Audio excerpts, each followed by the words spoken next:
Hello नमस्कार, मैं हूं नीरज कुमार और आप देख रहे हैं मोबाइल न्यूज़ 24। आज हम आपको एक ऐसे धरती पुत्र से मिलाने वाले हैं जो बिहार के बांका जिला से निकले और पटना विश्वविद्यालय के कुलपति के तौर पर इन्होंने ऐसा मुकाम हासिल किया जिसे भुलाया नहीं जा सकता। लेकिन पटना विश्वविद्यालय जो कभी पूरे देश के सेक्रेटरीज को उत्पन्न करने वाली संस्था मानी जाती थी, अलग अलग स्टेट के सेक्रेटरीज के बनाने वाली संस्था मानी जाती थी, आखिर आज वो क्यों हाशिए पर है। और इसी सब्जेक्ट पर आज अभियान 40 IAS ने एक सेमिनार रखा है कि पटना विश्वविद्यालय द्वारा IAS प्रतिनिधित्व में क्यों कमी हो रही है। इस सब्जेक्ट पे हमारे साथ प्रोफेसर डॉक्टर रास बिहारी जी हैं। डॉक्टर साहब, आपका बहुत बहुत स्वागत है। सबसे पहले जो आज आप लोगों ने यहाँ पे सारे स्टूडेंट को ज्ञान दिया, उसमें कई सारे गुर मंत्र बताए किस प्रकार से वो IAS IPS UPSC क्रैक कर सकते हैं।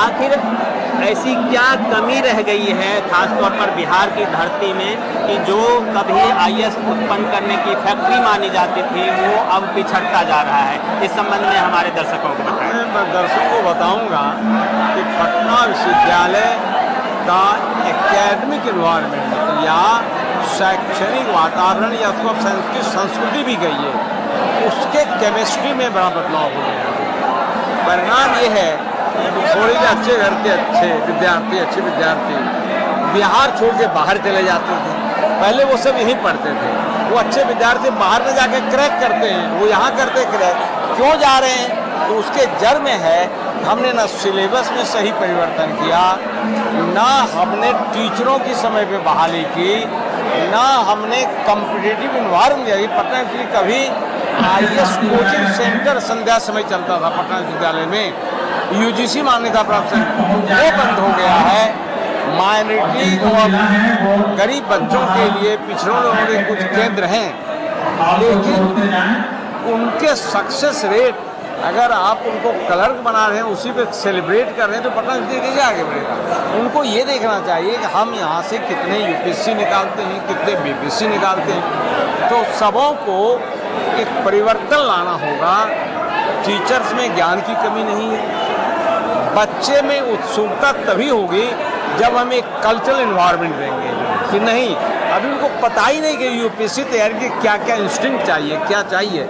ये हमारा दायित्व है। इसमें राष्ट्रीय शिक्षा नीति का भी एक बड़ा महत्व है कि वो कहता है कि भाई बाहरी रिसोर्स को भी आप उपयोग में लाएं।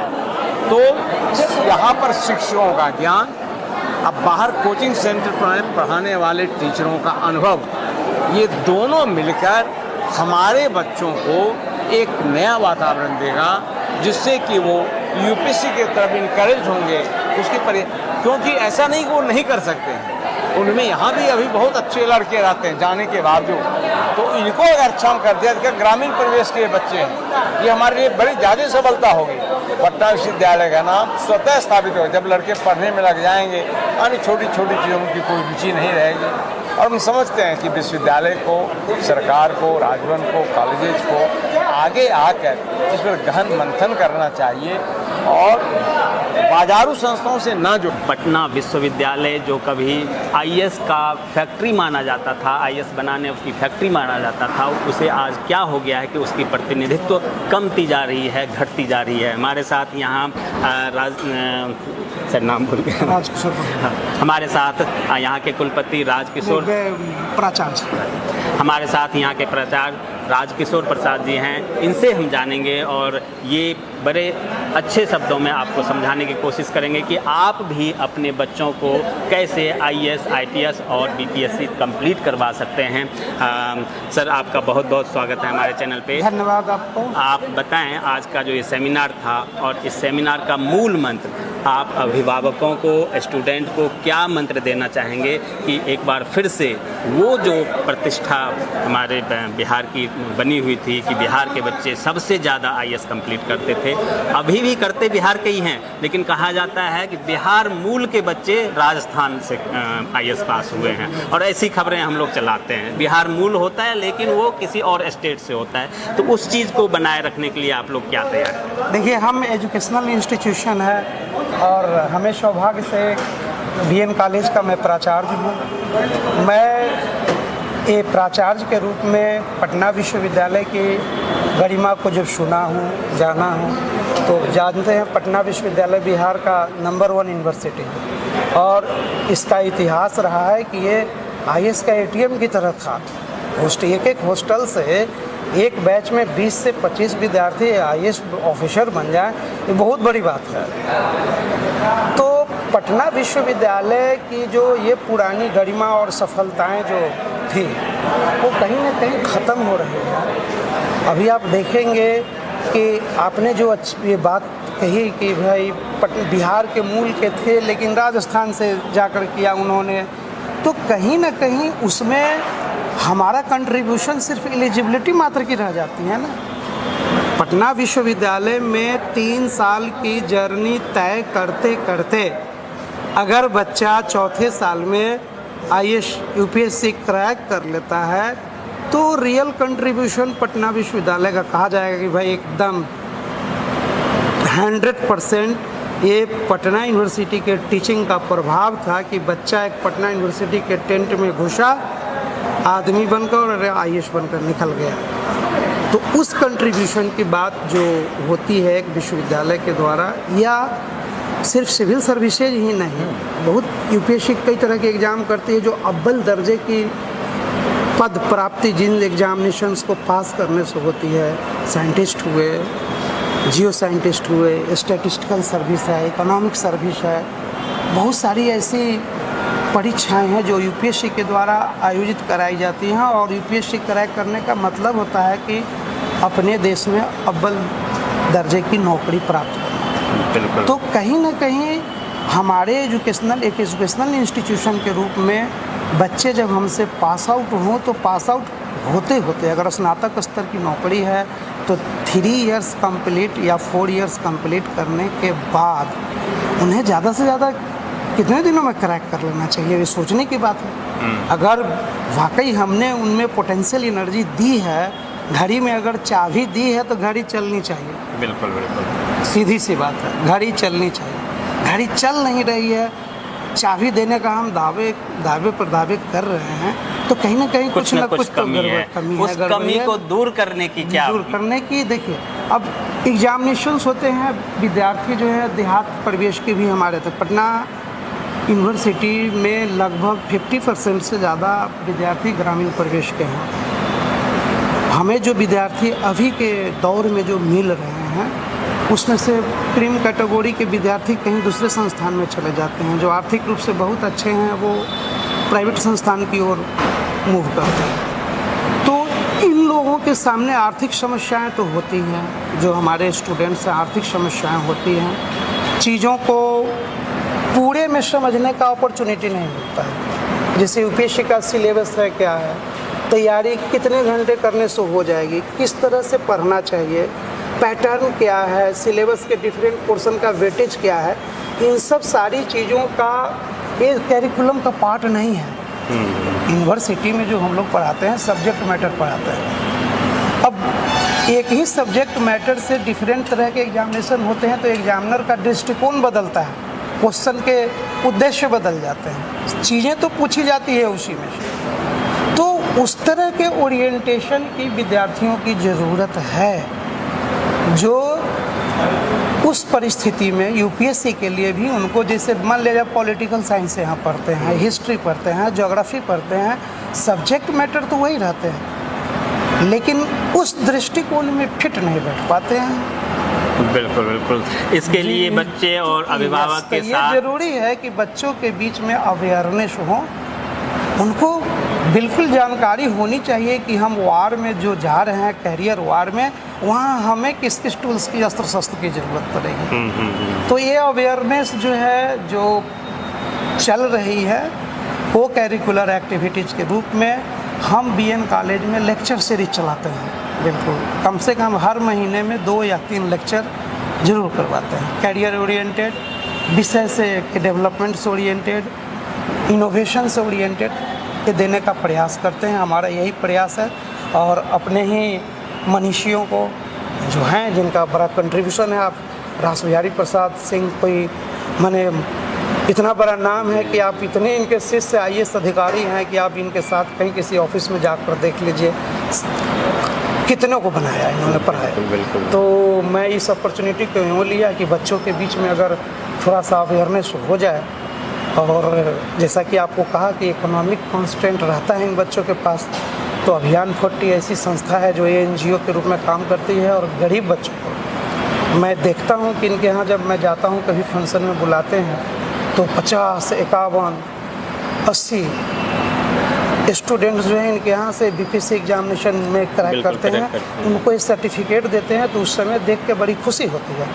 और उसमें हमारा भी महाविद्यालय का बच्चा कुछ होता है, तो ये हमारी संस्था से जुटे हुए हैं और मुफ्त में कैरियर काउंसलिंग या इस तरह के कार्यक्रम जो है करवाते हैं, मुफ्त में बच्चों को भी वहाँ जो इंटरेस्टेड बच्चे हैं उनको पढ़ाते हैं। तो मैं समझता हूँ कि इस तरह के कार्यक्रम से हमें कुछ सफलता तो पटना के BN कॉलेज में आज अभियान 40 IAS के द्वारा एक सेमिनार का आयोजन किया गया था और उसका जो मूल मंत्र था वो ये कि UPSC परीक्षाओं में पटना यूनिवर्सिटी का गिरता रिजल्ट जो है वो क्यों है, इसका कारण और निवारण। इस सब्जेक्ट पर जो आज सेमिनार हुआ उसका नेतृत्व करता धरता हमारे साथ बिलास जी हैं, जो अभियान IAS के डायरेक्टर हैं और गौतम बुद्धा ग्रामीण रूरल डेवलपमेंट के फाउंडर भी हैं। तो हम जानेंगे बिलास सर आपसे कि आज का जो ये प्रोग्राम था, जो सब्जेक्ट आपने रखा था, बहुत ही अच्छा, यूनिक था। अभी भी माना जाता है, हालांकि पहले तो पूरे देश में माना जाता था कि बिहार IAS और UPSC के लिए फैक्ट्री जैसा काम करता है। बिहार के स्टूडेंट ही IAS क्रैक करने में नंबर 1 होते थे, लेकिन पिछले कुछ वर्षों में ऐसा कुछ कारण हुआ है जिस कारण बिहार की जो स्थिति है वो गिरती जा रही है, बिहार का साख गिरती जा रही है। इसका क्या कारण है, क्यों ऐसा हुआ? हालांकि देखने में ये भी आता है कि बिहार के ही स्टूडेंट दूसरे राज्यों में जाके कंप्लीट करते हैं और हम लोग खबर बनाते हैं कि बिहार मूल के इस छात्र ने IAS क्रैक किया महाराष्ट्र से, कोई चेन्नई से। होता बिहार मूल का ही है, लेकिन परसेंटेज बिहार का इसलिए कम हो जाता है कि वो दूसरे स्टेट से जाकर IAS कंप्लीट कर पाते हैं। ऐसा क्या कारण है कि बिहार के शिक्षक कोटा में पढ़ाते हैं, बिहार के शिक्षक रुड़की में पढ़ाते हैं, पढ़ने वाले स्टूडेंट बिहार के, पढ़ाने वाले शिक्षक बिहार के, लेकिन वो पैसा सारा रुड़की में जाता है, कोटा में जाता है, मद्रास में जाता है, या क्या कहते हैं मुंबई में जाता है, अलग अलग देश के शहरों में जाता है। बिहार के स्टूडेंट को अच्छी शिक्षा बिहार में ही कैसे मिले, इसको लेकर जो आज आपने कार्यक्रम किया था उसका मूल मंत्र बताइए और उसका क्या रिजल्ट निकला वो बताइए। देखिए, सबसे बड़ी नीरज सर, आपको दिल्ली से आने के लिए बिहार में आपका स्वागत है कि आपने आया, और पटना विश्वविद्यालय के अंतर्गत BN कॉलेज में हम लोगों ने सेमिनार रखा, जिसका मुख्य वक्ता और मुख्य उद्घाटन करता professor doctor S Bihari Prasad Singh, पूर्व कुलपति पटना विश्वविद्यालय एवं नालंदा ओपन यूनिवर्सिटी का कुलपति रह चुके हैं। उनके कर कमलों द्वारा आज उद्घाटन की गई और उनका हमारा बहुत ही स्नेह रहा, उनका आशीर्वाद है। और वहाँ का प्रिंसिपल प्रोफेसर डॉक्टर राजकिशोर प्रसाद सर और उनका टीम और कई गणमान्य लोग वहाँ उपस्थित हैं। और बच्चे को मेरा मूल मंत्र ये था कि UPSC परीक्षा में पटना विश्वविद्यालय का एक समय था जिसमें कई छात्रावास था जहाँ से बच्चे पढ़ के रिजल्ट देते थे UPSC के लिए। आज कारण क्या है कि बच्चे रिजल्ट नहीं दे रहे हैं क्योंकि वो भटक चुके हैं रास्ता से। भटकने के कारण ये है, पहला पॉइंट ये है कि वह राजनीतिक की प्रवेश में पड़ गया है, पढ़ाई पर कम ध्यान और राजनीतिक में ज़्यादा है। उसको रोकना पड़ेगा बच्चों को और उसको अपने करियर पर पहला, क्योंकि हम लोग पूर्व हाई कोर्ट के जस्टिस न्यायमूर्ति श्री राजेंद्र प्रसाद सर थे, हमारे पहला कार्यक्रम आए थे तो उसने बच्चों को टिप्स दिए थे BI हॉल में कि जो बच्चों को पहले अपने कैरियर पर ध्यान देना चाहिए। तो कैरियर का ध्यान है कि यहाँ का जो उद्देश्य था, जो पहले था कि पटना यूनिवर्सिटी में पढ़ना है, तो वैसे बच्चे जाते थे जिसका उद्देश्य हुआ करता था। बाकी आज वैसा उद्देश्य नहीं है, क्योंकि वहाँ पढ़ते जरूर हैं, डिग्री लेते हैं, बाकी उनका उद्देश्य उठा गया सिविल सर्विसेज के क्षेत्र में या किसी चीज़ के क्षेत्र में बड़े स्तर पर उसने तैयारी नहीं कर रहे हैं। अब किसी प्रकार का कोई नौकरी प्राप्त कर लेना, इसको रुकना पड़ेगा, उसको जागरूक करना पड़ेगा और उनको बताना पड़ेगा कि पटना विश्वविद्यालय ही एक ऐसे बिहार के थे जहाँ से काफ़ी मात्रा में बच्चे निकलते थे और उसने मेहनत करते थे, चाहे वो किसी प्रकार का थे, वो ग्रेजुएशन करते करते वो सिविल सर्विसेज के लिए काफ़ी मात्रा में वो जाते थे। तो आज देख लीजिए कि सिविल सर्विसेज के चाहे यूपी हो या बिहार हो या अदर स्टेट में बिहार का बच्चे काफ़ी टॉप मोस्ट में रहते थे। और बिहार का बच्चा देखिए यूपी में जाइएगा तो यूपी कैडर में बहुत काफ़ी IAS IPS हैं, मध्य प्रदेश हैं, चाहे दिल्ली हो चाहे राजस्थान हो, वो सभी जगह पहले के हैं। बाकी 2008 के बाद बिहार का स्तर सिविल सर्विसेज में घटा है। घटने के कारण ये है कि पढ़ने वाला उद्देश्य नहीं है, वो भटक रहे हैं बच्चे। पहले एक उद्देश्य लेके बिहार के बच्चे पढ़ते थे, चाहे गरीब हो या जो भी हो। तो हम लोगों ने उसी को उद्देश्य को पूरा करने के लिए हमारे अभियान 40 IAS 2012 में हम लोगों ने स्थापित किया बिहार में। और मेरा उद्देश्य मूलभूत यही है कि ग्रामीण जो प्रतिभा छिपनी नहीं चाहिए, ये मेरा एक है कि ग्रामीण क्षेत्रों के बच्चे जो मेधावी हैं, जो पढ़ने वाले हैं, जो पटना यूनिवर्सिटी में मेधावी छात्र आके एडमिशन करते थे और वो अपने एक मिशन से तैयारी करके रिजल्ट देते थे, उसी तर्ज पर हम लोगों ने आज हम लोग अभियान 40 IAS के तहत जिसका उद्घाटन पूर्व राज्यपाल महामहिम गंगा प्रसाद कलकमलों द्वारा हम लोगों ने कराया है। और हमारे कई पदाधिकारी पूर्व UPSC के एक चेयरमैन, बहुत काफ़ी लोग हम लोग के संस्था में जुटे हुए हैं, उनका मार्गदर्शन है और हम चाहते हैं कि उन लोगों को मार्गदर्शन में बच्चों को लाभ मिले। बिल्कुल, और ये जो कार्य है आपका बहुत अच्छा है कि फिर से बिहार नंबर 1 बने UPSC में, IAS IPS और टॉप लेवल के जो नौकरशाह है उसे बनाने में बिहार फिर से नंबर 1 बने। इसको लेकर जो आपने अभियान 40 IAS शुरू किया है, ये अभियान आपका पूरा हो, इसे पूरा करने के लिए आप दिन रात मेहनत कर रहे हैं, लगे हुए हैं। आपने यहाँ पर ऑफिस भी खोला है, यहाँ छात्रावास भी हमने अभी दिखाया है, आपके द्वारा बनाया गया है, लाइब्रेरी आपने बनाया है, और भी जो संसाधन है। सबसे ज़रूरी होता है किसी भी संस्था को चलाने के लिए पैसा। आप ईमानदारी से, सेवा भाव से आप सेवा करते रहिए, फिर भी पैसा चाहिए। तो आर्थिक सहायता, आर्थिक सपोर्ट कैसे आपको प्राप्त होता है जब आप फ्री में बच्चों को पढ़ाएंगे? तो देखिए सर, जैसे हम लोगों ने उद्देश्य है, मेरा ये शायद हम जो भी उद्देश्य आज तक हम लोगों ने शुरू किया है उसका पूर्ति होते रहा है। जिसका हमारा उद्देश्य है कि लोगों ने जो बच्चे पास हुए या जो गार्जियन हमारे हम बच्चे को दे रहे हैं, वो भी कुछ मदद अब करना शुरू कर दिए हैं, डोनेट। और काफ़ी मतलब जो बच्चे पास हुए वो भी हैं, जो हमारा एडवाइजर कमेटी में या जो लोग उस प्रकार के पदाधिकारी हैं उसने भी है किए हैं। और हम लोगों ने अभी 15 तारीख से मैंने नया बैच फाउंडेशन कोर्स UPSC के लिए 16 मंथ के लिए निःशुल्क हम लोगों ने शुरू करने जा रहे हैं, जिसमें ग्रामीण बच्चों के हम लोगों ने जो लिया है मेगा सिलेक्शन, टोटल फ्री है, तो उसका फ्री है। उनको रहने का हॉस्टल में दे रहा हूँ, खाने का व्यवस्था दे रहे हैं, वो भी और फ्री उसका है, लाइब्रेरी का भी हॉस्टल भी फ्री है, हाँ, खाने का भी फ्री है, टोटल फ्री में। और इसका है मेरा बचपन से जो मैंने देखा है और जो मैंने सुना है, जैसे हमारे गार्जियन अभिभावक प्रोफेसर डॉक्टर भी है रसिहारी सर का गाइडलाइन में, और हमारे बहुत से बड़े भाई जैसे गिरवदयाल सर हैं,